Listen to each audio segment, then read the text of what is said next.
नमस्कार, स्वदेश न्यूज देख रहे हैं आप। मैं हूं आपके साथ ऋषभ सोनी और लेकर आया हूं छत्तीसगढ़ की खास डिबेट, जिसमें आज हम बात करेंगे कांग्रेस में मचे घमासान की। छत्तीसगढ़ की सियासत में कांग्रेस में आपसी गुटबाजी की खबरें अक्सर मीडिया की सुर्खियां बनती रहती हैं। अब एक बार फिर से कांग्रेस में आपसी खींचतान और मनमुटाव की खबरों ने प्रदेश की सियासत गरमा दी है। छत्तीसगढ़ कांग्रेस में अंदरूनी कलह खुलकर सामने आई। पूर्व मुख्यमंत्री भूपेश बघेल ने पॉलिटिकल अफेयर कमेटी पीएसी की बैठक में वरिष्ठ नेताओं पर सवाल खड़े कर सियासी हलचल बढ़ा दी है। बघेल ने नेता प्रतिपक्ष चरणदास महंत समेत अन्य नेताओं को अपने बयान और आक्रमण तेज करने की सलाह दी, ताकि भाजपा सरकार के समक्ष विपक्ष सशक्त दिखाई दे। यह घटना बताती है कि पार्टी के भीतर निर्णय लेने की प्रक्रिया, नेतृत्व की जवाबदेही और हालिया चुनावी हार की जिम्मेदारी को लेकर गहरे मतभेद हैं। भाजपा ने इस अवसर का लाभ उठाते हुए कांग्रेस पर निशाना साधा। बता दें कि छत्तीसगढ़ में कांग्रेस की जमीनी पकड़ मजबूत करने के लिए प्रदेश प्रभारी सचिन पायलट छत्तीसगढ़ के दौरे पर हैं और लगातार संगठन की बैठकें कर पार्टी को ताकत के साथ खड़ा करने के लिए काम कर रहे हैं। इसी कड़ी में उन्होंने सोमवार को प्रदेश कांग्रेस के वरिष्ठ पदाधिकारियों और कार्यकर्ताओं के साथ बैक टू बैक बैठकें की और पार्टी की रीति नीति पर बात करते हुए सरकार की नाकामियों पर भी चर्चा की। लेकिन इस दौरान एक ऐसा वाकया हुआ जिससे राजनीतिक गलियारों में चर्चाओं का बाजार एक बार फिर से गर्म हो गया। दरअसल बैठक के दौरान पूर्व सीएम भूपेश बघेल और नेता प्रतिपक्ष चरणदास महंत के बीच बहस हो गई, जिसने कांग्रेस में सिर फुटौल जैसी बातों को फिर से हवा दे दी। हालांकि इस पूरे मामले को लेकर कांग्रेस के वरिष्ठ नेता टीएस सिंहदेव ने कहा कि बैठक में किसी भी व्यक्ति के नाम पर चर्चा नहीं हुई। बैठक में सभी नेताओं ने अपनी अपनी बात रखी। उन्होंने किसी भी प्रकार के विवाद होने की खबरों का खंडन किया। जब बात कांग्रेस के अंतर कलह की हो तो भाजपा चुटकी लेने से कहां चूक सकती है। डिप्टी सीएम अरुण साव ने कहा कि कांग्रेस आपसी संघर्ष से जूझ रही है और कांग्रेस की नैया डूबती नजर आ रही है। तो आज इसी मुद्दे को लेकर आज चर्चा करेंगे, लेकिन आपको पहले सुनवाते हैं कुछ प्रतिक्रियाएं। व्यक्तिगत किसी के नाम से कोई चर्चा हुई नहीं, ये मैं आपको क्लियरली बता सकता हूँ। इशारा जनरल था। उनने ये कहा, भूपेश जी ने, कि पीसीसी प्रेसिडेंट के रूप में जब वो काम कर रहे थे, साथ में मैं सहायक के रूप में नेता प्रतिपक्ष भी था, तो टारगेटेड भी हम लोग काम करते थे कि उनका प्रमुख पॉइंट कौन है, मुख्यमंत्री रमन सिंह। तो उनको लेके बातें सामने लाई जा रही थी। जैसे बीजेपी राहुल गांधी राहुल गांधी राहुल गांधी राहुल गांधी राहुल गांधी, अगर थक गया मुंह उनका बोलते बोलते राहुल गांधी तो नेहरू जी। उस तर्ज पे उनका कहना था कि इसमें भी कोई स्ट्रेटेजी ऐसी बननी चाहिए कि जहां जिसकी कमी आ रही है वैसा रिस्पांस होना चाहिए। कांग्रेस पार्टी में कैसे गुत्थम गुत्थ, आरोप प्रत्यारोप, वाद विवाद हो रहा है और ये बताता है कि कांग्रेस पार्टी डूबती हुई नैया है और आपस में लड़ रहे हैं। इनका दिन ऐसे ही बीतेगा।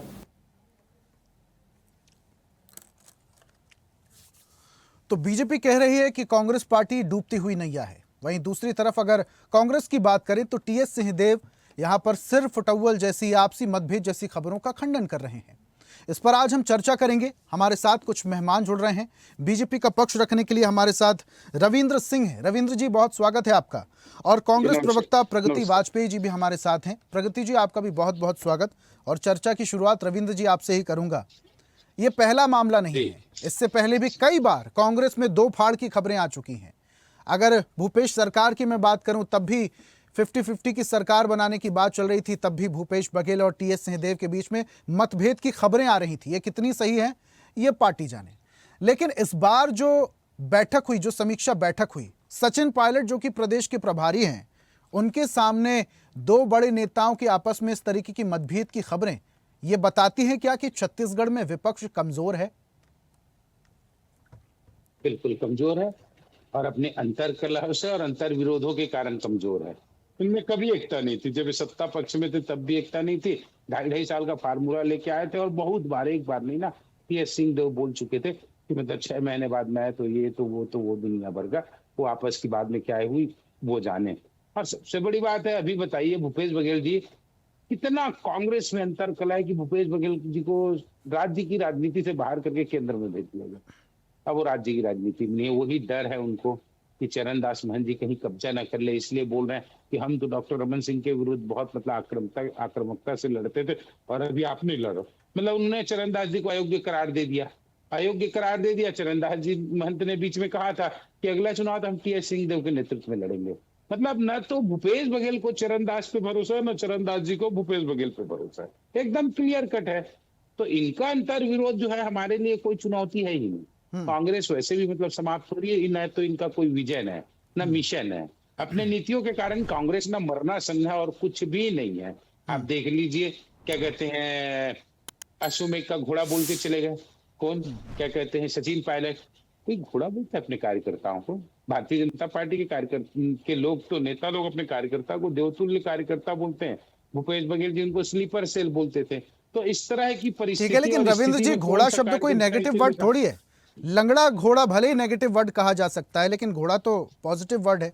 और अगर जितने बड़े संगठन होते हैं, बीजेपी की अगर मैं बात कर लूं या कांग्रेस की बात कर लूं, बड़े संगठन है, जितना बड़ा संगठन उतने ज्यादा कार्यकर्ता, उतने ज्यादा लोग, और जितने ज्यादा लोग तो कहीं ना कहीं आपसी मतभेद की खबरें तो सामने आएंगी ना। बीजेपी से भी आती रहती हैं। कुछ महीने पहले जयपुर बीजेपी कार्यालय में भी कुछ ऐसी खबरें आई थी। आप बताइए ना, क्या कहते हैं, पीएससी की बैठक हो रही थी, वहां मतलब एक दूसरे को बोल रहे हैं कि आप अटैक नहीं करो, आक्रामक नहीं हो। ये मतभेद नहीं है, ये विरोध है। मतभेद तो दूर भी हो जाता है, विरोध दूर नहीं होता। सोच बदलना पड़ता है। सोच भूपेश बघेल जी की है कि मतलब महंत जी कुछ नहीं कर रहे। और निश्चित रूप से मैं बता रहा हूं, इनका अंतर विरोध जो है ये कांग्रेस के लिए भी अच्छा नहीं। और हम तो चाहते थे भारतीय जनता पार्टी के लोग कि सशक्त विपक्ष हो, मजबूत विपक्ष हो। लोकतंत्र की खूबसूरती होती, जब 75 में थे, हम 15 में थे, तब भी हमने बहुत अच्छे से काम किया और बहुत अच्छे से रचनात्मक और सृजनात्मक विपक्ष की भूमिका निभाई। इसलिए इनको 75 को हटा के हम 15 से 54 पे पहुंचे। लेकिन इनके पास ऐसा कुछ दिखता भी नहीं है। मैंने कहा ना कोई विजन है ना मिशन है। इसलिए कांग्रेस मरना सन है। मुझे इन पर गुस्सा नहीं आता, दया आता है। क्या करे बेचारे, 75 से बोल सोचे नहीं थे इतना गिरेंगे, गिर गए, सत्ता से बाहर हो गए। और अंतर कलह का जो ये है ना इनका जाल, कांग्रेस का, इन्हीं को फंसा डालेगी। ये उबर नहीं पाएंगे। फिर मैं कहता हूं कि भारतीय जनता पार्टी चाहती एक स्वस्थ और स्वच्छ विपक्ष हो, लेकिन ऐसा कुछ भी नहीं है। किसी भी चीज में आप देखो इनको तारीफ करते हुए क्या अंतर है बताइए। सचिन पायलट जी आए और क्या लेकर गए कि महंत और चरणदास महंत और भूपेश बघेल की लड़ाई। और हमारे कौन आए? केंद्रीय गृह मंत्री जी अमित शाह। क्या देखे गए? नेशनल फोरेंसिक साइंस लेबोरेटरी देखे गए और यूनिवर्सिटी देखे गए। वो सौगात देके जा रहे हैं, ये लड़ाई लेके जा रहे हैं। तो दो बड़े नेताओं के बीच के ना, दो पार्टियों के बीच का ये कार्य करने का अंतर है। आप देख लीजिए। लेकिन रविंद्र जी, कि हम बहुत अच्छा काम, कांग्रेस पार्टी सत्ता पक्ष पर बीजेपी पार्टी पर आरोप भी लगाती है कि विपक्ष को कमजोर करने की साजिश बीजेपी, केंद्र सरकार, राज्य सरकारें करती हैं। जो सरकारी एजेंसियां हैं उनके जरिए लोगों को डराया जाता है। कांग्रेस के कार्यकर्ताओं, कांग्रेस के नेताओं पर कार्रवाई होती है, उनको डराया धमकाया जाता है, जिससे वो बैकफुट पर आने पर मजबूर हो जाएं। भारतमाला प्रोजेक्ट पे सीबीआई की जांच की मांग कौन कर रहा है? चरणदास महंत जी पर। तो हम डरा रहे हैं क्या? और डरा रहे हैं तो फिर सीबीआई जांच की क्यों मांग कर रहे हैं? और दूसरी बात, एजाज ढेबर की मुझे बात याद है, महापौर रहते हुए बोले ईडी ने मुझे बुलाया था, उन्होंने ने कोई धमकाया ना कुछ नहीं किया, बहुत अच्छा बर्ताव था। फिर डर किस बात का? डर किस बात का? मैं बताऊं कि आप सत्ता में रहते हुए जो घोटाले किए ना, जो भ्रष्टाचार किए ना, कवासी लखमा जो जेल गए हैं ना और अधिकारी गए ना, डरते हैं इसलिए। इसीलिए तो ये है, हम कभी नहीं डरे, कभी नहीं डरे। हमने हमेशा फेस किया, कानून का सामना किया। इनको क्यों डर लगता है? अरे आप गलत नहीं किए तो बच के निकल जाओगे, पाक साफ होगे तो आपको कोर्ट बचा देगा, क्योंकि आप सही रहोगे। और डर है इसलिए आप इन पे आरोप लगाते हो। सामना करिए ना। हम मान लो कि यदि दुरुपयोग हो रहा है एजेंसी का, तो कोर्ट बैठा है, हाई कोर्ट बैठा है, सुप्रीम कोर्ट बैठा है। क्यों डरते हो? क्या आपको संविधान पे भरोसा नहीं है? संवैधानिक संस्थाओं पर आप आक्रमण करते हो। जब इनको राहुल गांधी को पूछा जाता है, देखिए कितना अंतर होता है। राहुल गांधी जी ने क्या कहा? महाराष्ट्र में इलेक्शन कमीशन ने दुरुपयोग किया, एक संवैधानिक संस्था पे हमला किया इन्होंने। अभी क्या कहा इन्होंने? बिहार में भी ऐसा होने जा रहा है। मतलब समय से पहले हार मान गए। मैं तो कह रहा हूँ ना, इसलिए कांग्रेस के पास न विजन है, न मिशन है, मरना सन। चुनाव लड़ने के पहले उन्होंने कह दिया बिहार में हम हार रहे। चलिए ठीक है, प्रगति जी भी हमारे साथ जुड़ी हुई हैं कांग्रेस का पक्ष रखने के लिए, उनका रुख कर लेते हैं। प्रगति जी, बीजेपी कह रही है अब कि कांग्रेस की जो नैया है वो डूबने वाली है, और कहे भी क्यों ना, जब आपके दो बड़े नेता आपस में इस तरीके से भिड़ने की खबरें जब सामने आएंगी। सचिन पायलट प्रदेश प्रभारी पहुंचे हुए थे, बैठक का दौर चल रहा था, और इस दौरान जब दो बड़े नेता आपस में भिड़ते हैं तो मैसेज क्या जाता है कांग्रेस के कार्यकर्ताओं में? फिर आप लोग कहते हैं विपक्ष को कमजोर करने की कोशिश बीजेपी और सरकार कर रही है। क्या इसमें भी बीजेपी का हाथ? प्रगति जी हैं ऋषभ जी, घर पे तो भाई किसी विषय को लेकर डिस्कशन करते हैं और उस तरह के डिस्कशन को यदि बीजेपी या बीजेपी को मानने वाले लोग, आरएसएस के लोग ये माने कि झगड़ा हो रहा है तो ये कोई बात ही नहीं है, क्योंकि वहां पे ये डिस्कशन चल रहा था, एक हेल्दी डिस्कशन चल रहा था कि कैसे हमको सरकार की जो गलत नीतियां उनके खिलाफ एकजुट होकर लड़ना है। देश की जो स्थिति है, प्रदेश की जो स्थिति है आज, छत्तीसगढ़ प्रदेश की स्थिति, आपने 4-5 दिन पहले देखा होगा कि अमेरिका कह रहा है कि छत्तीसगढ़ प्रदेश अकेले महिलाओं के रहने के लायक नहीं है। तो इस पर चिंतन किया जा रहा था और इस पर ये कहा जा रहा था, इस पर रणनीति तैयार कर की जा रही थी कि कैसे हमको सरकार से लड़ाई करनी है। जी ऋषभ जी, लेकिन ये तो सवाल इस पे भी खड़ा होता है ना मैडम, क्योंकि इससे पहले तो कांग्रेस की सरकार थी, बीजेपी की सरकार को बने अभी 2 साल भी पूरा नहीं हुआ है।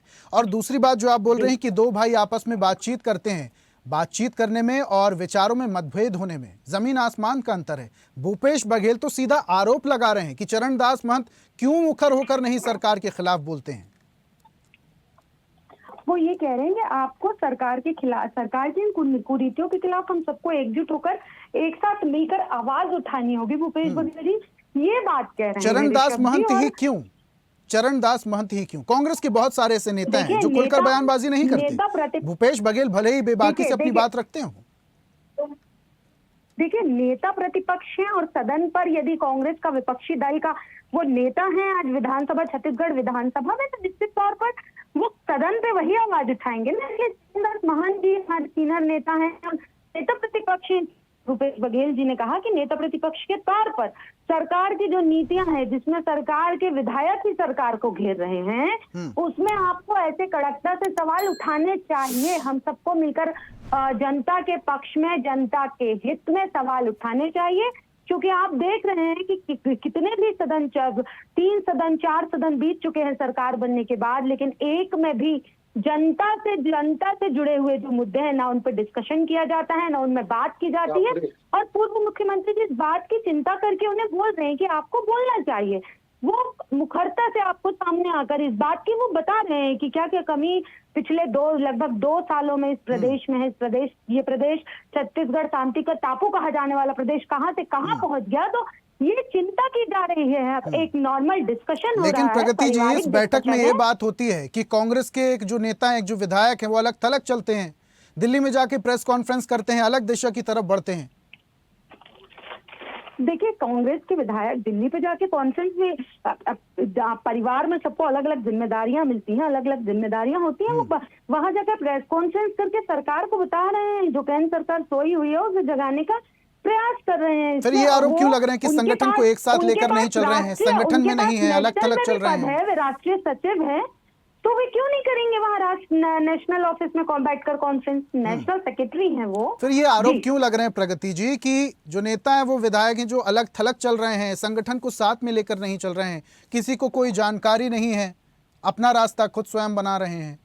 ऐसे क्यों आरोप लग रहे हैं? नहीं, ऐसा बिल्कुल नहीं है ऋषभ जी, ऐसा बिल्कुल नहीं है। आप जिन विधायक की बात कर रहे हैं वे राष्ट्रीय सचिव हैं, इस कारण बैठकर वे दिल्ली में प्रेस कॉन्फ्रेंस ले रहे हैं, क्योंकि मुख्यतः उनका एक ऑफिस वह भी है संगठन का ऑफिस, और इसलिए वो वहाँ पे प्रेस कॉन्फ्रेंस ले रहे हैं। ऐसा कुछ भी नहीं है। ठीक है प्रगति जी, आप भले इस बात का खंडन कर रही हैं, लेकिन धुआं वहीं से उठता है जहां पर आग लगी होती है। रविंद्र जी का मैं रुख कर लेता हूं। रविंद्र जी, आरोप लगा रहे हैं आप, बड़ा संगठन है, प्रगति जी कह रहे हैं कि 2 भाई आपस में बातचीत कर रहे थे, अपना पक्ष रख रहे थे, सिर फुटौल की खबर कहां से? अगर ऐसी ही बात है तो ब्रजमोहन अग्रवाल भी तो अपनी सरकार और मुख्यमंत्री को लेटर लिखते हैं कि कानून व्यवस्था सुधारिए और सड़क में व्यवस्था जो है वो सुधारिए, यातायात व्यवस्था सुधारिए, तब भी सवाल उठते हैं। ब्रजमोहन अग्रवाल जी जब बोलते हैं तो स्वस्थ तरीके से बोलते हैं, और यहाँ पर जब भूपेश बघेल जी बोलते हैं तो निश्चित रूप से विरोधात्मक बातें। अब देखिए, आप बताइए प्रगति जी क्या बोल रही हैं कि हमको कैसे लड़ना है, इस बारे में बता रहे थे भूपेश बघेल जी। ऐसा नहीं बोला। भूपेश बघेल जी ने कहा कि आक्रामक तरीके से नहीं लड़ रहे।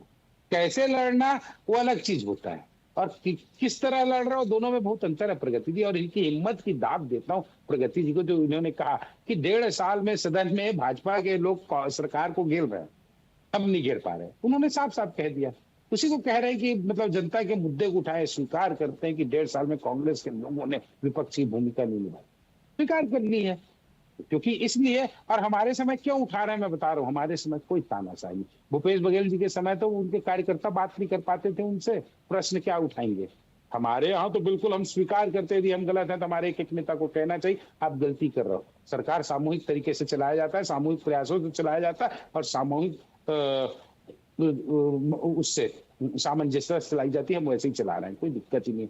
अमेरिका की बात कर रही थी कि अमेरिका कह रहा है कि मतलब भारत सुरक्षित नहीं है, छत्तीसगढ़ सुरक्षित नहीं है। आपको सुरक्षा के मामले में बता दूं, अमेरिका 128वें नंबर पे है, भारत 115 नंबर पे। अमेरिका पहले अपने कैलिफोर्निया के गृह युद्ध को रोक ले, फिर भारत की ओर आंख उठाकर देखेगा। वहां बंदूकों, स्कूलों में बंदूक चलाई जाती है और छत्तीसगढ़ में स्कूलों में पाठ्य पुस्तकों को पढ़ाई जाती है। तो आप अमेरिका की बात मत करिए। और यदि आपको भारत पे भरोसा नहीं है, क्या अमेरिका पे भरोसा है आपको कि अमेरिका ने कह दिया आप मान लिए? कम से कम डिबेट करने बैठे हैं और ये है मुद्दे अपने भारत को तो इतना नीचा मत गिराइए। आप क्या कहने जा रही हैं, आप समझ में नहीं आता। दीपक बैज जी को क्या बोले कि नेता प्रतिपक्ष हैं, कहा विधानसभा में, इसलिए उनको कहा गया महंत जी को। तो दीपक बैज जी क्या कर रहे हैं? वो नहीं है क्या संगठन के प्रमुख? हमारी जितनी हम जानकारी उसमें जानते कि आज के दौर में दीपक बैज जी सबसे बड़े कांग्रेस में।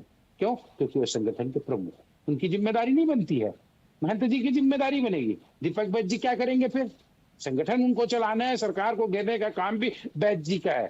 आपने बड़ा आसानी से भूपेश बघेल जी को क्लीन चिट दे दिया कि वो महंत जी को, ये आपका अंतर है। मैं तो कह रहा हूँ, हो सकता है प्रगति जी भूपेश बघेल जी को ज्यादा पसंद करती हो, चरण दास को मन नहीं करती होंगे। एक बात और कहना चाह रहा हूँ, लेकिन चरण दास महंत नेता प्रतिपक्ष है ना साहब, सरकार पर सवाल उठाने की पहली जिम्मेदारी तो चरण दास महंत की है, दीपक बैज जी का नहीं है। बिल्कुल दीपक बैज जी का है, लेकिन विपक्ष के नेता हैं चरण दास महंत, विपक्ष के नेता हैं। क्यों बोला? तो उन्होंने महंत जी को ही क्यों बोला? क्यों टारगेट किया? यही मेरा सवाल था प्रगति जी से। क्योंकि ना महंत जी ने क्या कहा कुछ दिन पहले, अगला चुनाव जो हम लड़ेंगे टीएससी, बिल्कुल क्या कहते हैं भूपेश बघेल की तकलीफ हुई। दूसरा, भारतमाला प्रोजेक्ट में सीबीआई जांच की मांग की भूपेश बघेल की सरकार में। भूपेश बघेल जी को लगता है कि सीबीआई जांच होगी तो मैं ना फंस जाऊं, तो इस कारण क्या कहते हैं वो टारगेट किए थे। और तीसरी बात बता रहा हूँ, एकदम सत्य बात बोल रहा हूँ, भूपेश बघेल जी ये करके ना छत्तीसगढ़ की राजनीति में फिर वापस आना चाहते हैं, क्योंकि उनकी अयोग्यता सिद्ध हो गई है। तो उनको केंद्र में भगा दिया गया, भगा दिया केंद्र को संभाल, राज्य आपके लायक नहीं है। तो ये सब करके छत्तीसगढ़ में फिर अपना पैर जमाना चाहते हैं। भूपेश बघेल जी अप्रासंगिक हो चुके हैं, अव्यवहारिक हो चुके हैं, इसलिए वो महंत पर टारगेट कर रहे हैं कि मैं फिर से छत्तीसगढ़ के संगठन पे कब्जा कर लूं, जो अब होने नहीं जाएगा, क्योंकि दीपक बैज से भी। लेकिन रविंद्र जी, भूपेश बघेल तो खुद ही ज्यादा लाइमलाइट में है, जहां पर भी चुनाव होता है तो वहां पर उन्हें भूपेश बघेल जी को भेजा जाता है, अक्सर बयानों को लेकर सुर्खियों में रहते हैं, मीडिया में रहते हैं और कांग्रेस का बेहतरी से पक्ष भी रखते हैं। उन्हें लाइमलाइट में आने की क्या जरूरत है? पूर्व मुख्यमंत्री होने के नाते आप उन्हीं को ज्यादा तवज्जो देंगे ना, थोड़ी आप दीपक बैज को ज्यादा तवज्जो देंगे या चरण दास महंत जी को देंगे। और जहां जहां भेजा गया है भूपेश बघेल जी को, आप इतिहास उठा के देख लो, असम देख लो, जहां भी हर जगह हरा क्या है, कहीं जिता के नहीं आया भूपेश बघेल जी। वो छत्तीसगढ़ में ऐसा था भैया कि कांग्रेस ना काट की हांडी थी, एक बार चढ़ गई थी और उतर भी, इसलिए भी हो गया था कि एक बार इन्होंने बहुत भ्रम जाल फैलाया। कैसे कि मतलब हम ये करेंगे, हम वो करेंगे, क्या कहते हैं, शराबबंदी करेंगे, महिलाओं ने भरोसा कर लिया, युवाओं पे भरोसा कर लिया, पीएससी का घोटाला कर लिया, इसलिए इनका भ्रम टूटा, इसलिए सत्ता से बाहर हुए। पहले बहुत भरमाया, उन्होंने धोखा दिया जनता से, इसलिए सत्ता पे आ गए थे और उसको इसलिए एक बार में हटा दिया गया। भूपेश बघेल जी सही मायने में कह रहा हूँ ना, लाइमलाइट में आने वाली बात नहीं है, वो अपने प्रगति जी से भी जवाब ले लेते हैं। अपने आप को स्थापित करना चाहते हैं। क्या वर्चस्व की लड़ाई एक बार फिर से शुरू हो गई भूपेश बघेल चरण दास महंत के बीच में?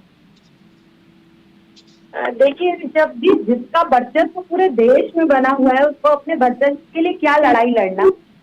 सबसे बड़ी बात यह है कि आज भी प्रदेश की जनता यदि एक सबसे सफल मुख्यमंत्री के तौर पर किसी को गिनती है तो वो माननीय भूपेश बघेल जी हैं।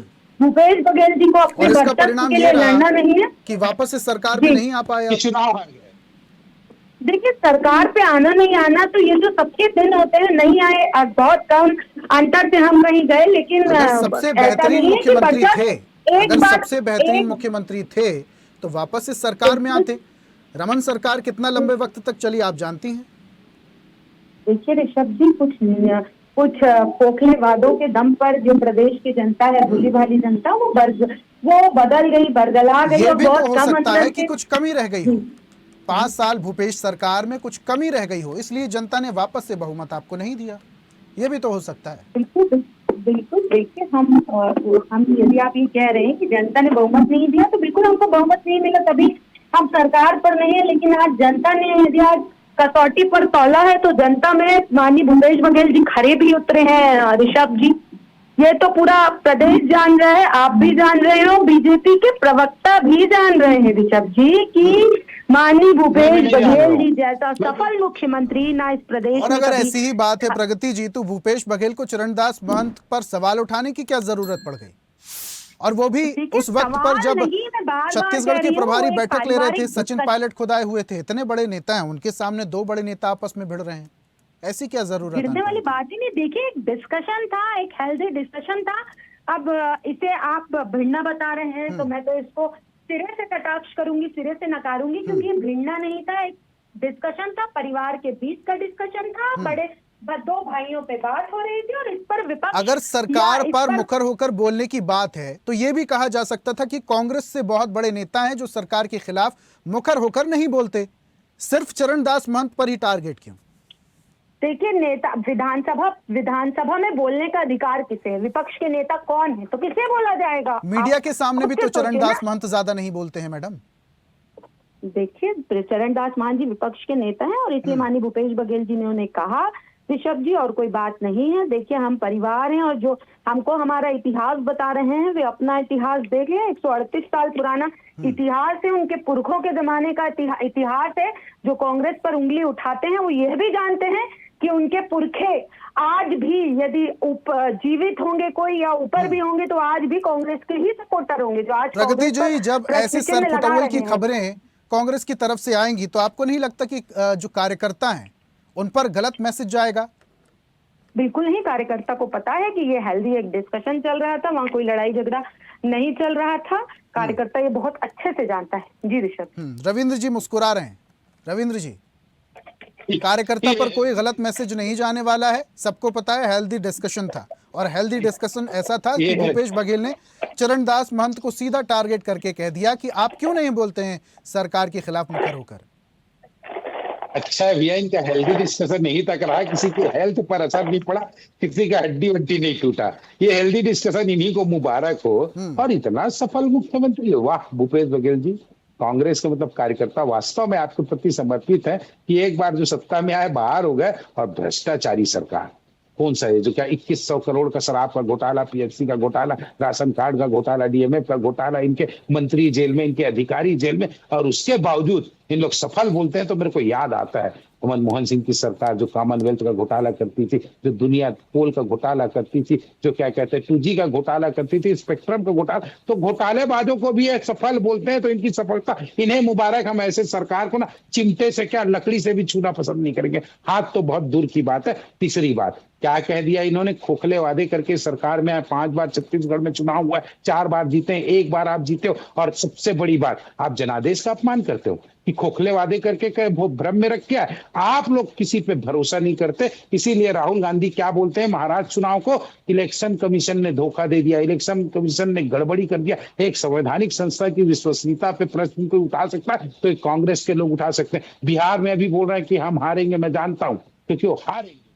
भरोसा नहीं है ना इलेक्शन कमीशन पे, ना सुप्रीम कोर्ट पे, ना किसी पे, क्योंकि ये नकारे हो चुके हैं, अपने कमियों को गिनाते नहीं है, दूसरों पे दोषारोपण करते हैं। एक बात और, 138 साल पुरानी बोल रही है ना, तो मैं कहता हूं अब कांग्रेस बुरी हो गई, विचारों से भी बुरी हो गई, पूरी तरह बुरी हो गई। इसलिए इनके कितने लोग छोड़ चुके, गुलाम नबी आजाद, ज्योतिरादित्य सिंधिया, क्या कहते वो अमरिंदर सिंह, पूरे बड़े कांग्रेसी छोड़ दिए। क्यों छोड़े मालूम, क्योंकि ये डूबती नहीं है। और यदि इसको हेल्दी डिस्कशन बोलते हैं कि वो क्या कहते हैं, भूपेश बघेल जी बोले कि आप सरकार पे हमला नहीं कर पा रहे हो, हम तो बहुत हमलावर होते थे, तो इनका हेल्दी डिस्कशन बिल्कुल इनको मुबारक हो। भगवान करे इसी तरह के 50 बयान आए, कोई दिक्कत नहीं है हमको। इनके बड़े भाई छोटे भाई का आपस का वो है तो उसको बिल्कुल उसी रूप में स्वीकार करेंगे। लेकिन एक राजनीतिक दृष्टिकोण से मैं कहता हूं कि ये क्या कहते हैं, अंतर कला का चरम उत्कर्ष है चरमोत्कर्ष है, अंतरकलह अपने इंतहा पे पहुंच चुकी है, जिसको अब देखिए कांग्रेस रविंद्र संभाल जी, नहीं पा जब रही है। इतने बड़े संगठन में ऐसी बैठकें होती हैं तो ऐसी मतभेद की खबरें आती हैं। हालांकि ये उनका खुद का पर्सनल मैटर है कांग्रेस का, लेकिन जब ऐसी खबरें निकलकर सामने आती हैं तो जनता में क्या असर जाता है, कार्यकर्ताओं में क्या असर जाता है, ये पार्टी के वरिष्ठ नेता समझते हैं और शायद इस पर एक्शन लेने की भी जरूरत है। बहुत शुक्रिया हमारे साथ जुड़ने के लिए रविंद्र जी। प्रगति जी, आपका भी हमारे साथ चर्चा में शामिल होने के लिए बहुत बहुत धन्यवाद।